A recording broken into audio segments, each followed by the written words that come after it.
Okay, welcome back to Pixelated Plays Fan Favorites. I'm joined here today with my lovely sister.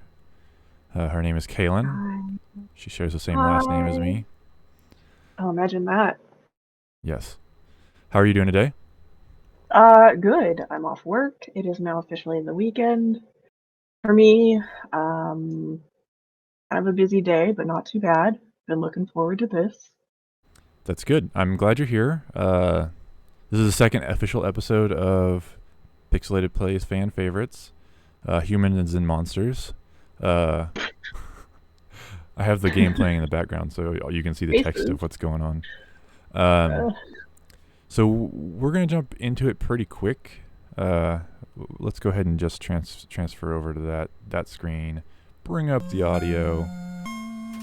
I was kind of hoping to time it to where it went back to the home screen that just says Undertale, but that's what we're checking out today. Undertale. so excited. I'm playing Undertale, and you're watching me play Undertale, and then we're gonna talk I about am. why we enjoy Undertale. Before we actually get into playing it, I want to ask you a few questions and kind Yes. of explain Undertale. First off, Undertale is a game that was made by one person, I believe, or at least a couple people. But Toby Fox specifically was the guy who kind of spearheaded. That's the word. Spearheaded the whole thing. It came out September 15th of 2015. So I had heard about this game quite a bit. Podcasts picked it up pretty quickly, so everybody was kind of talking about it. I'm sure people were streaming it pretty much right off the bat. It has just this weird vibe to it. So, yeah, Kaylin, the PC version of Undertale was the one that came out originally.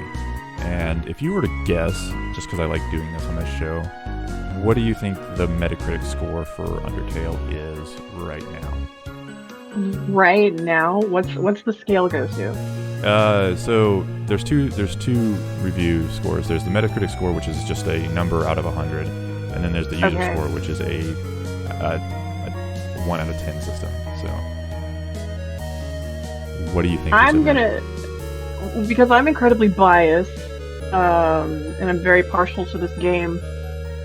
I'm gonna say a 98.5. now? You're not too terribly far off. 92 Oh, is wow. Okay. where Undertale's sitting at. So pretty good overall. Uh, the user score is a little bit lower at an 8.4, so 84 if you want to break out of 100. And yeah, so let's get into it. I played a little bit of this because there is a little bit of an intro. So I'm 45 minutes in, and so far the game starts out.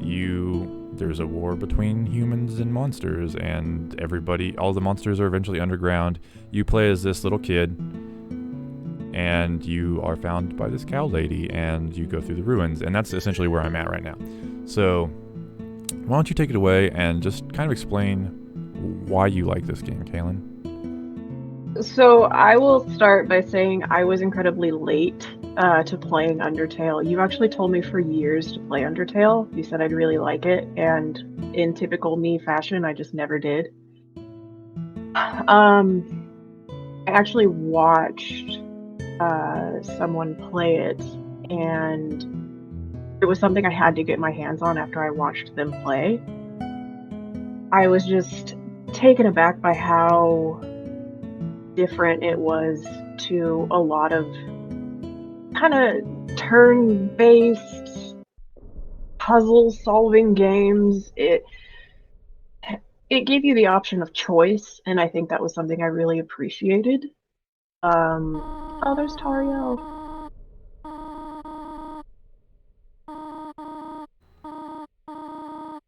Cow mom. Best mom. Yeah, this game is a meme creating game. Like every screenshot on this game, I feel like there could be a meme based off of it. And I don't know that was done Yeah. intentionally, but it seems like there's something for everything. Yeah. Um, I So, I I was also late to this game. I didn't play this until a couple years after it came out because I didn't have a PC. So until a few years, I would say 2 or so after it came out, and then I played it on there, and then again on Switch, and now I'm playing it on Xbox. So.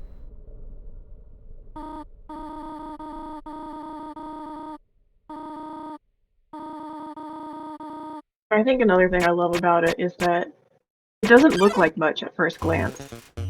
But it's so different. Oh god, I love this song. I love this entire soundtrack. It's so good. So, music-wise, I'm not super familiar with the music in this game because I played it on PC originally, but I only played maybe an hour of it. My PC was kind of garbage at the time, so I could barely run anything. I didn't actually play it until, fully through until it came out on the Switch. And because I was playing it on Switch, I was playing mostly handheld, and I played the thing almost at mute. So, music to me in this game is kind of not something I'm familiar with. So this will really be the first time I'm hearing a lot of it. This is one of my favorite songs on the actual soundtrack. But this is also just a really, I don't want to say emotional fight, but you can tell Toriel doesn't want to fight you. And that's kind of been the gist of the entire game thus far.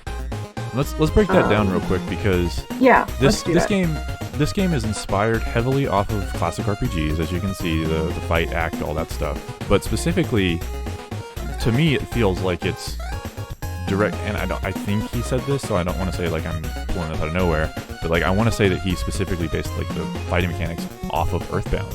Going into the first-person combat system, having these dialogue boxes like they are, but he changes it up because in Earthbound you're killing everything you come across, whereas this, you really have 2 ways to play the game. You can play it as that way. You can fight everything and kill everything in your path, or you can do what I'm going to attempt to do here and peacefully make your way through the game without actually killing anybody. So you have fight and attack. I'm never going to choose fight. I don't think I ever choose fight to make it out of these combat unless I'm missing something or remembering wrong. So acting. Yeah, you pretty much just act. Acting, you can check, HP and stuff like that. So attack 80, defense 80, knows best for you. So this is a pretty major change to any RPG that I've ever played, where instead of actually just having random hits chances, you have these little boxes that pop up that have kind of a mini game in it. And that's where it makes something unique, So if you want to explain what I'm doing here, because I'm having a hard time doing this and talking, so just explain what you have to do to peacefully make your way through these fights. So you have to. It kind of depends on the quote unquote enemy that you're facing in the game. Toriel doesn't want to fight you. She was the one that found you when you fell down. She wants what's best for you, and she wants to keep you safe. And you want to leave, and she's not letting you, so she's fighting you. And in order to pass, ironically, talking does not seem to be the solution to the situation. So I'm just mesmerized watching you play. So you need to act, and you need to get to the point where you can mercy your enemies. You can show them compassion, you can show them mercy. And you can spare them, and you can choose not to fight them. And that's when you basically win the fight. Oh man, this is... I'm not sure if it's just I'm not used to the combat in this controller, or if it's just the way it's programmed, but I feel like I'm having a harder time on the Xbox than I did on the Switch. Controlling this little hard thing. Ooh! Oh, I almost had it.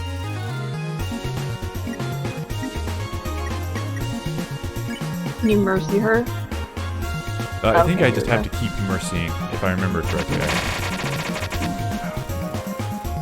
I don't think I'm gonna win this fight. So there does come to a point in this fight when she doesn't try and attack you anymore. Yeah, that's happening right now.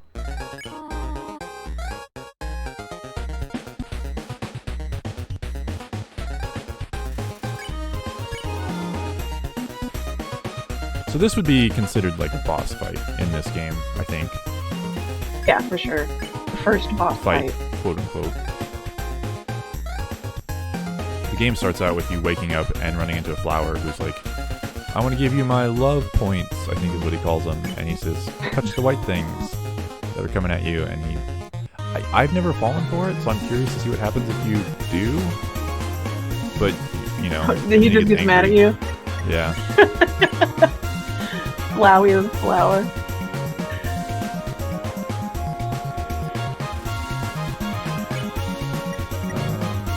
Maybe I can talk to her now. Okay.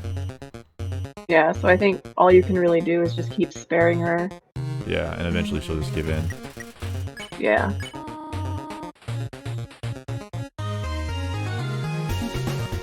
So there is a sequel to... I don't want to say it's a sequel because I don't think it's actually a sequel. I want to say like quasi like inspiration thing called Deltarune. Deltarune. Yeah, thank you. My mind slipped for a second. And I have not played that yet. I know it was free on Switch and possibly other systems. So yeah, I don't know probably if check it out. it is.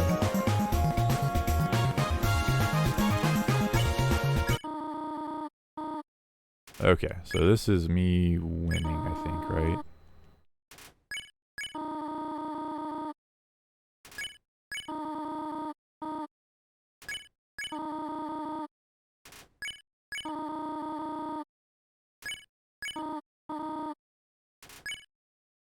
I don't know about you, but I always got the, like, her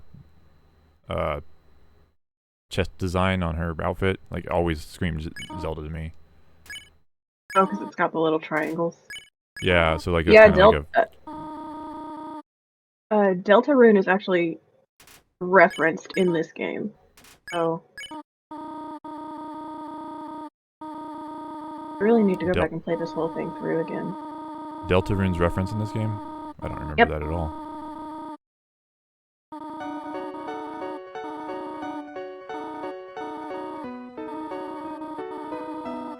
I'm reading kind of fast, so forgive me. Oh. She just wants what's best for you. She does. You're like, no, Mom. Oh, Mom, I gotta go be my best self. Ugh. I love this I'm not game. even gonna look back. Oh, rude. Yeah. He made you B-scotch pie. I never even ate it. Good, don't eat it yet. I don't even think she gave it to me. Wait, you didn't get her... Aw, did you not get pie from her? I took all the monster candy. You took all the monster candy? Yeah. So this guy's the flower we... Flowey. Oh, sorry if you can hear my dog.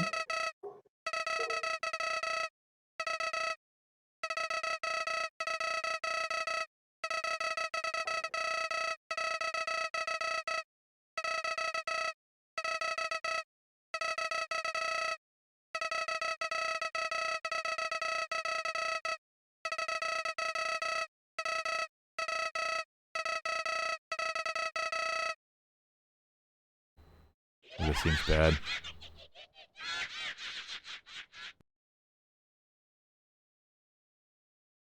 Candy still? So I've never done this game. From what I've read on the internet, you're supposed to play it through peaceful the first time you play it, and then the second time you play it, you're supposed to play it where you kill everybody. Genocide mode? Yeah, genocide route. And I've heard that gets really hard. So I've not played it. Yes. It's been... There's a camera hidden in the bushes. Do I have any health? Let's hope I don't get attacked. One. So... It's kind of a puzzle game, kind of an RPG game. Stick there. And it's a weird one to show off because this game, it's not a quick burn. Like it's not a flash in the pan. It's a slow thing, but it does have a lot of humor in it, and the humor for me hits well. You know, even just playing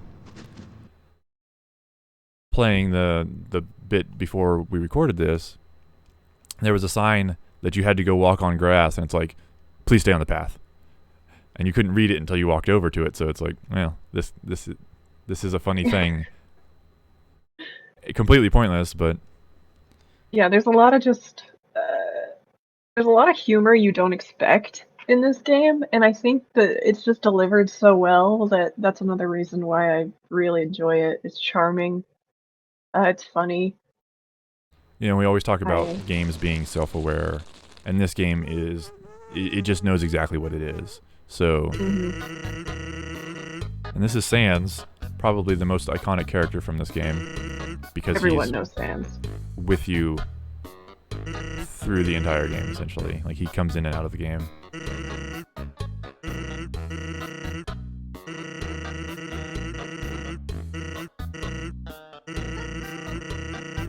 And you'll all notice that his text is Sans text, Comic Sans.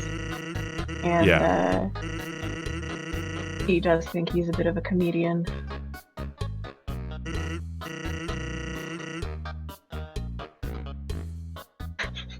It's just nonsense like this. Like,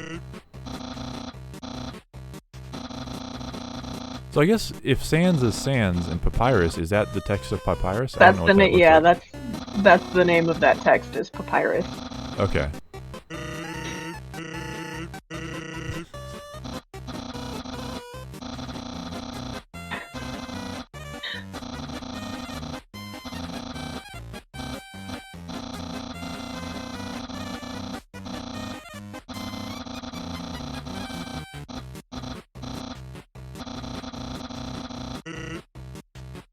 And with these characters, you know, there is an element of like humanness to them. Like this character Papyrus, he just wants friends. Like, yeah. So like he's like, I'm gonna do these things that make me awesome because I want friends.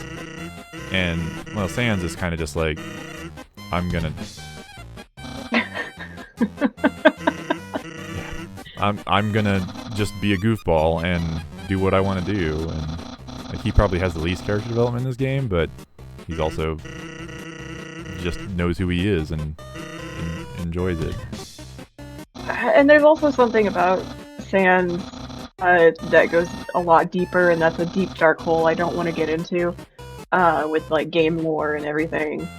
But he's very aware of what's going on, and Sans actually just kind of knows that this is a game. Achievement. Yeah, a lot of breaking the fourth wall and stuff like that. Yeah. So he's very aware. I had heard, and I don't know if there's any truth to this. Oh, I was waiting for more dialogue. I had heard that Sans is supposedly Ness from Earthbound, and like a fan storyline, or fan like fiction. I have no idea. Not fiction. Like a theory. Yeah, like a fan theory. I don't know, because like Ness doesn't really have a personality. Like that he's like, I'll be up ahead, and then he goes back the other way. Yeah. This is a box. You can put item inside or take it out. Box will appear later, so don't worry about coming back. Sincerely, a box lover. Thanks, box lover. Use the box. Tough glove. Use. Got my cell phone. Let's see what she's up to. Oh, Mom. Nobody picked up. Oh. Oh, into another fight. I'm gonna. Oh no. Okay. Yeah, I forgot you. Okay, so you got to figure out how to beat this guy.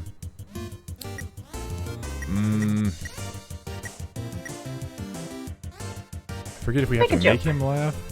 Yeah. You make a bad ice pun. Nice try. Okay.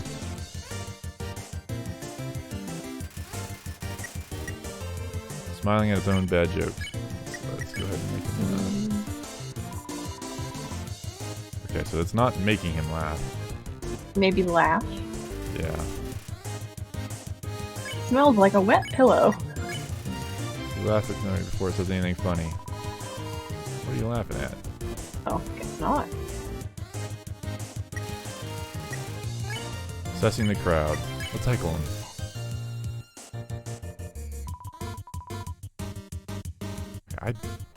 Am I missing something, or? Check him. Yeah. This teen comedian fights to keep the captive audience. Can we ignore him? Like, I feel like that's probably... Ice puns are no problem. Oh, now maybe laugh at his awful jokes. Yeah, okay, let's try that.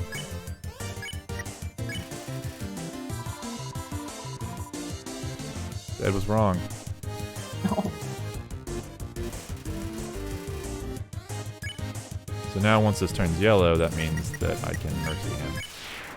Spare him. 0 XP and 12 gold.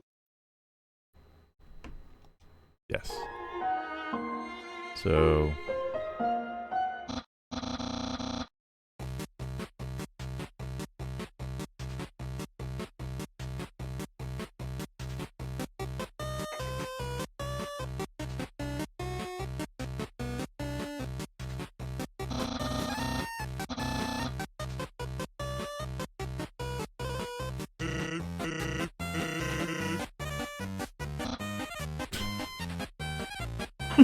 It's dumb. And it's so great dumb.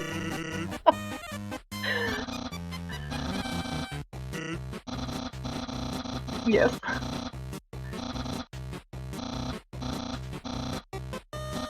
He's gonna be so popular.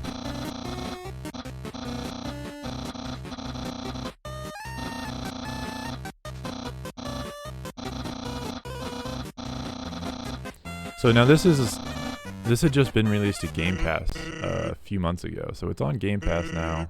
So you can actually play it on the Xbox for free if you have Game Pass. I like how he's like, I'm gonna stop you, and then he just walks away. Yeah. Let's see if we can... Yeah, why not? Weird looking monster. Call me. Here's my number. You decided not to call. You decide not to call. Okay, I didn't know if it... I kind of want to call. It's like, Oh, I have you a cell can't phone. though. And I was trying to look and see how long I've been playing this for, so... Okay. Ice cap struts into view. Ice cap. Let's ignore it. Compliment. Oh, okay. Managed to tear your eyes away from his hat. Oh, right. He's so... Ooh.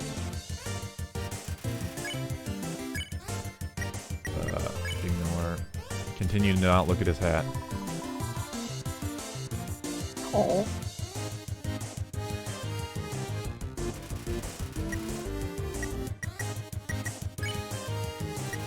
Oh, now you can mercy him. Yep. So... This is what this game is. Like, talking about the game itself is not exciting in a way, but there's just so many moments in this game that you remember. You like, you know, seeing the Nabstabrook. Nabstablook? However you Yeah. want it, Blook.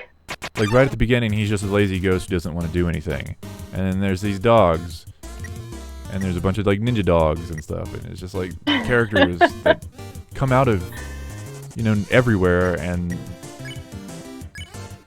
you have to, like... Don't move an inch. Don't move. Oh, yeah, that's right. Good This is how you job. know about the blue thing. So...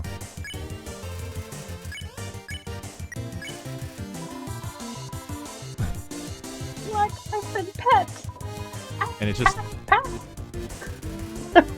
like, it's real fun to, like... Oh, I guess I'm done there. It's real fun having only played through the passive mode or whatever it's called. It's a puzzle to try and figure out, like, what you have to do to make sure you don't kill them. Someone's been smoking dog treats.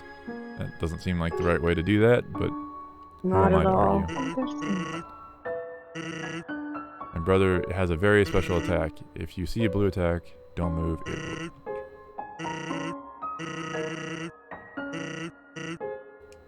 This game is actually longer than I thought it was going to be when I played through it.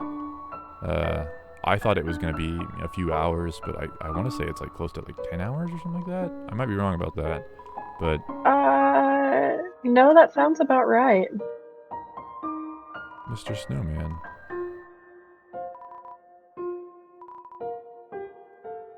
Yeah, I'll take you there. Did I take it to pieces? Oh my gosh. Is there something you're supposed to do with that? Because I don't remember. I can't remember exactly what. I did take the piece, but I don't know if I remembered to do anything with it before I beat the game.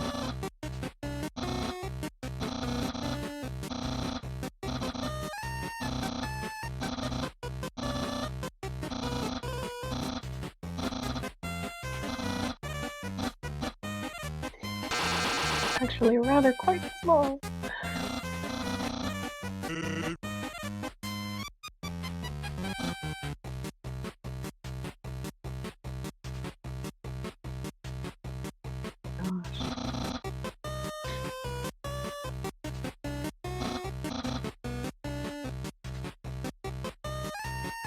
Yeah, it's just on top of your head. Yeah, I didn't grab it.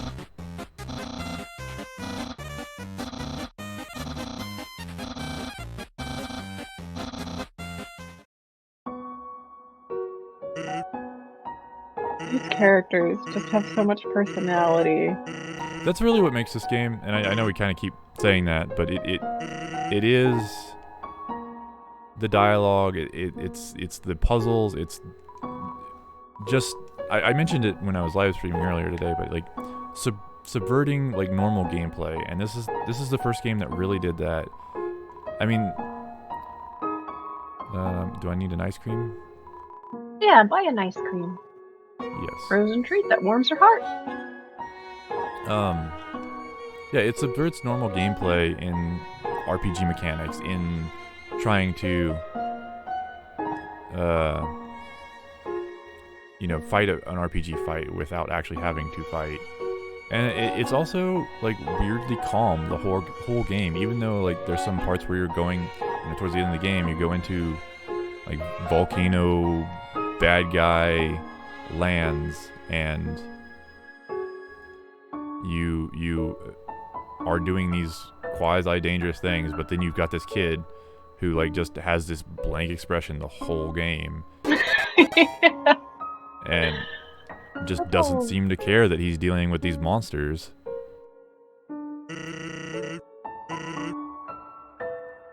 Doing some fried snow? No. That's still too low. It is. Smell danger rating. Smell. Snow smell, snowman white rating can be yellow.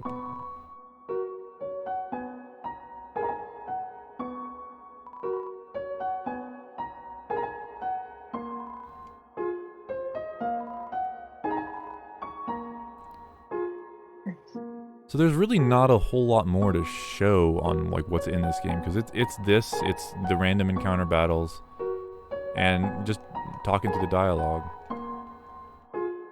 It's a snow decahedron. Snow decahedron. So I think we'll stop showing it off right now, and just go back to us talking about it.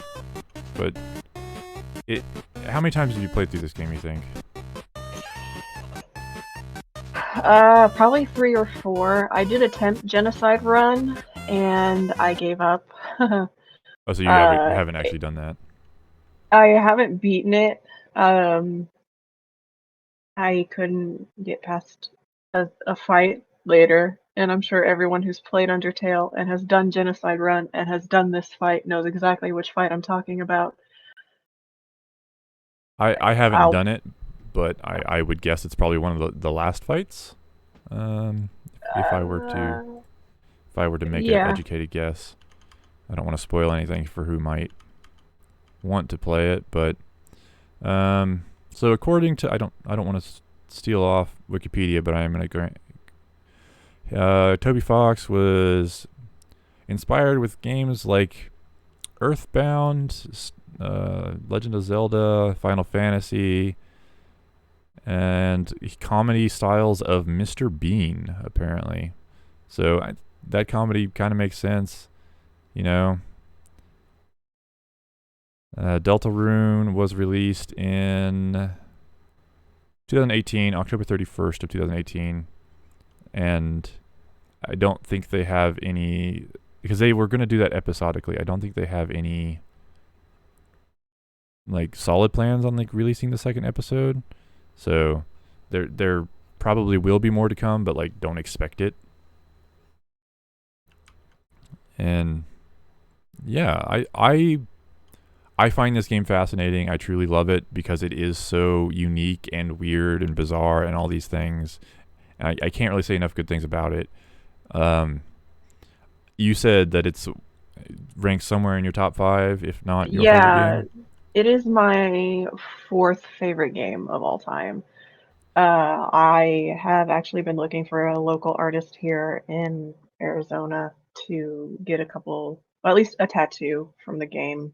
Um, the first time I saw the ending, like the true pacifist ending, I may have cried. It it doesn't look like much, and I know I've said that. This game doesn't look like much. It's very simple in its regard, but there's a lot to it and there's a lot of layers. And it just invoked such an emotional response from me, which I think is why it kind of really ranks up there. Like the characters, there's not one character in this game that I found boring or pointless. They each have their own unique personalities. I love the pacing is good. I love the puzzles. None of them were too hard. Yeah. They're pretty basic and simplistic in their design.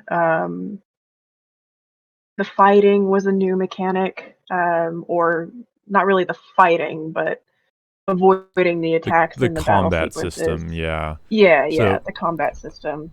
on the character thing, like I think it speaks to like how well they are written, because like I'm terrible with names in this game, but the cow lady, the bull lady, whatever she is, I Oriel. guess Doriel, yeah, she's only in the game for 10 minutes, right? You meet her for a second and she goes away, and then you come back to her house and you talk to her, but I saw that character a ton before I played this game, and I thought she was a main character that was in this game the whole time. So I thought, if you have a character who's in the game, and all the characters are like that, right? Like with the exception of these two, Sans and Papyrus, you don't have long-lasting characters. So, but you see the memes from all the characters Hmm. on the internet, wherever you go, and people have their favorites. So Yeah. it's cool to see that.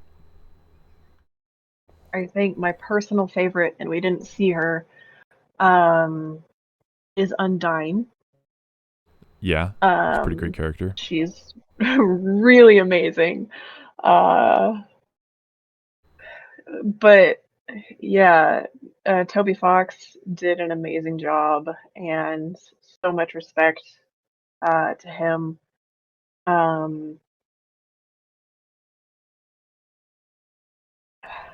The other thing I want to touch on this game, and I don't know if maybe this is just my perception of this, but this game is androgynous in a lot of ways, yes. and the LGBT community seems to have picked this game up in a way that like I don't think it was intended, but it makes a lot of sense. There is no like the main character is neither male or female. You name them, right, but you don't choose that, and you can't tell visibly either way.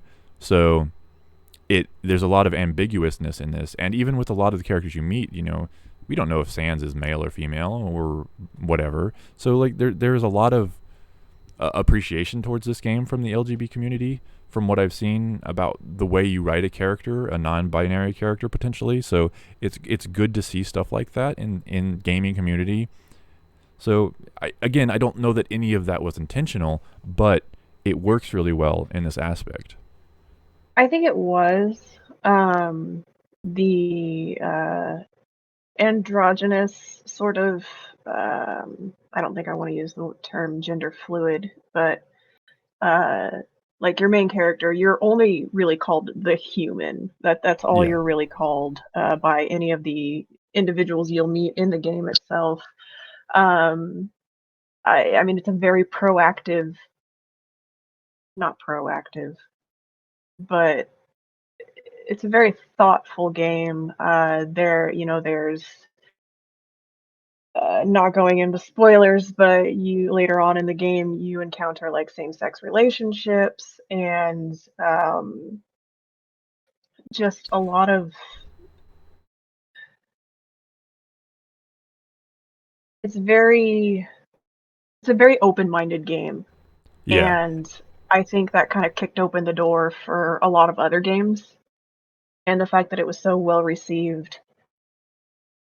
And Um, when you tie comedy into that stuff, like this is kind of a spoiler, you eventually do go on a date with Papyrus, and it's done in a comedic fashion. And when you do comedy with what could potentially be perceived as a same-sex relationship or whatever, you run the risk of offending a subcategory of people.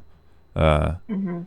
Not that I don't. Some category is probably the wrong word. I'm not an expert on LGBT things, so forgive me if I misspeak on this. But yeah, so if you could have potentially he could have offended hundreds of people playing this game in doing an insensitive joke, but it's written so well that I never even thought like, hey, that's a concern at all. Like this is clearly just a slapstick kind of thing. Um, Yeah, he knows what he's doing. So I yeah, think that goes to the ability to write good characters, just to write good games, and having I don't know the person, I don't know Toby Fox, so but he seems to have an understanding of the world in a way that he's able to articulate in this media and this medium, you know that this kind of thing's okay and acceptable, even if you're coming at it at a joking manner. So yeah. I think he And does a good job there. I mean, again, I kind of have that bias. Um, it's much more prominent, like proper representation and everything. Like just that open-minded mentality is a lot more common nowadays than it used to be. Um, and as somebody in that community, me being openly gay, um, I found that really endearing, and again, I think that's another reason what that kind of falls into because it was done. He did it regardless of what people might think, you know. Yeah, Um, and again, I can't speak for why he did, that was a decision all on Toby Fox's own, but I have a lot of appreciation for that thoughtfulness because he could have just not done it. I think he still would have made an equally amazing game with equally amazing characters and a storyline and everything, but he chose to include that, and that means a lot. yeah, yeah. And as somebody who comes, you know, I'm on the fringe of that. I don't. Oh, what am I trying to say? Like I don't dive directly into that community, right? Like, I'm on the fringe of it. I deal with that community in some aspects, but having like a game have this fan base come out, like, and not only have that fan base of the LGBT community, but the non-LGBT community embrace it as much as they do, it is just fantastic. And I think, timelines are weird because like my memory sucks, but like this seemed to be a game that opened up that interchanging of communication. I mean, you mentioned it a little bit, but like you see games that, like, I'm playing Nier right now on my Twitch stream, and the first Nier, when it came to America, if I remember this correctly, they changed the main character because he or she was transgender in some aspect, and so they thought the American community would not embrace that, and I could be entirely wrong about that. Maybe they changed it for some other reason, but that's what I had always heard. So, and that was 2011, I think, 2009. So it was 5-ish years later, where basically the whole gaming industry has changed, and you don't have that fear. Nier Replicant got re-released with the original character in America just a few weeks ago. So the gaming community has embraced the LGBT community in a way that I think you could argue is a direct result of this game or games like it. So Yeah. It does seem to kind of fall into that time frame, and I don't know if that is just the public mindset, or if it is a result of Undertale. It just does seem to have happened at the same time, where suddenly all these games are becoming much more proactive in including that. But yes, yeah, I didn't mean for this to turn into like some deep like philosophical, but I think it goes to this game, right? Like it allows us to talk about a topic that we wouldn't, we're going to talk about video games. Like we're not going to talk about, inclusivity and all that stuff, but that's where video games are turning to. You see inspiration of everyday life in video games now, and that's I guess another reason why I enjoy this show. Like the idea of the show is because, like, you have an entirely different appreciation for this game than I do because of that, because you see it from a different perspective than me. I'm not a woman, I'm not trans, I am a white male. So I saw this game without like knowing anything about it as a slapstick funny game, and then after I finished it and looking into the community, you see all this stuff that it flew right over my head, and it speaks to just good video games, like, and I hope to find more stuff like that on this show. Yeah, definitely. Well, do you have anything else about this particular game that you want to say? Because we've been going for a little while, so.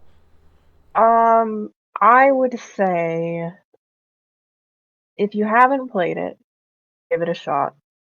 I feel like there's something in this game for everyone. There's puzzles. There's a really good story. It definitely ranks up there as a really, really good story, even though again it doesn't look like much. And I keep saying that because I've had a lot of friends who tell me, I thought about playing it, but it doesn't look like a game I would play." And that was the exact same way I was. I was like, I'm not so sure about the art style," but then I grew into it and I was like, "Wow, this is really charming and endearing and I'm really fond of it, and it's simplistic, but it packs a punch." So if you have a friend who's telling you, "Hey, maybe you should try this game," give it a shot. Uh, you won't be disappointed. It's it's worth your time. Yeah, and I think that sentiment should go into every game, because I've tried games that I think look like visual garbage, right? Like, I'm trying to think of one. Like, I'm blanking on anything, but I know I've stared at a game that came out, saw a video of it, and I'm like, that game looks real bad, just visually. It doesn't jive with my artistic interests, I guess is a way of saying it. And then I go and play it and fall in love with it for whatever reason. And it can be as simple just because it's basic graphics, or just because the art style doesn't mesh with the kind of things you like. So, and I've had friends, I've had a bunch of people play a game that they swore they'd never like, and then turn around and say that game's great. I've also had the opposite thing happen, where they come back and they're like, this is not for me. But giving it a chance, man. Like any game, I'll play any game. Doesn't matter what it is, and I may like it, may not like it. But that's also, again, I don't mean to keep beating this drum, but like that's what I want the show to do. I want to be introduced to things that I thought I didn't like, and turn around and love, whatever game that might be. Okay. Well, I don't mean to just jump ship here, but I feel like this is probably a good spot to call it. I want to say thank you very much for dealing with my nonsense and trying to get the audio correct for this Discord thing. We spent like an hour yesterday trying to just get it right, and I hope it sounds good. I'm still messing with this, so appreciate the patience on that from you, Kaylin, and then also if the audio turns out to sound awful, appreciate you still watching if you made it through this episode. If people are interested in following you, Kaylin, do you have Twitter, Instagram, anything that you do? I'm really bad with social media. I do have a Twitch account. It's nothing fancy. It's K_Pyro55, I think. Okay. I have an Instagram. It is Sprotato. But I don't really do the Twitter, the Instagram. I'm really That's bad okay. with social media. I should definitely get better. I think kind of following your ventures here will probably have me branch out a little bit. But I am always around in some way. You can never get rid of me. So. Okay. Well, I appreciate that. Yeah. So if you want to hit me up, any questions about, the games we're playing or anything, just pixelatedplaysgames@gmail.com. And if you want to be a guest on this show, I want to have just random people who I've never met come on this show and talk for a half hour or so about whatever game they like. So if you want to participate in that, let me know. So thanks again, Kaylin. I appreciate it so much, you coming on here. And that makes the second episode of Pixelated Plays Fan Favorites. So sounds great. Thanks for having me. Yeah, always. All right, thank you, and enjoy your weekend. If you're watching this will be posted on a Thursday. Enjoy your Friday, I guess. So we'll see you later.